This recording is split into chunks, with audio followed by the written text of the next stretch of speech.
इंतजार Khan 7 days news reporter Amjad Ali की तफसीलात के मुताबिक हाईवे पेट्रोलिंग पुलिस गुलाम महिउद्दीन शहीद की जानिब से कानून के खिलाफ वर्जी करने वाली गाड़ियों के खिलाफ कार्रवाइयाँ जारी हैं। मुसाफिर हाईएस में से एलपीजी गैस सिलेंडर्स बरामद करवा लिए गए।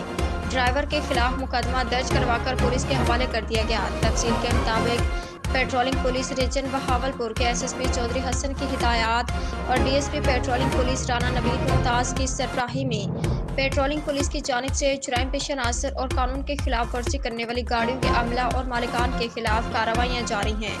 गुज़श्ता रोज़ पेट्रोलिंग पुलिस चौकी गुलाम महिउद्दीन शहीद हेड हाजीपुर के गश्त इंचार्ज खालिद अलोबाना ने पोस्ट के बैट एरिया रुकनपुर में पेट्रोलिंग एहलकारों मोहम्मद यूनुस, मोहम्मद ताहिर और सदाम हुसैन के हमरा मुसाफिर गाड़ियों में एलपीजी गैस सिलेंडर्स के खात्मे के लिए कार्रवाई करते हुए बैनर ज़िलाई मुसाफिर वैगन हाईएस में रखे हुए खस्ता हाल और पुराने 2 एलपीजी गैस सिलेंडर्स बरामद करवा लिए।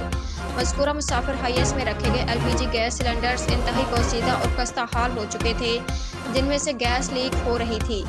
गैस लीकेज के बाइस संगीन हादसा रोनमा हो सकता था। पेट्रोलिंग पुलिस एहलकारों ने मुसाफिर हाईएस में रखे हुए एलपीजी गैस सिलेंडर्स हाईएस में से बाहर निकलवा दिए। मुसाफिर हाईएस में बोसीदा और खस्ता हाल एलपीजी गैस सिलेंडर्स रखने पर मुसाफिर वैगन के ड्राइवर को मुकामी पुलिस के हवाले करके उसके खिलाफ मुकदमा दर्ज करवाकर मज़ीद कार्रवाई शुरू करवा दी है।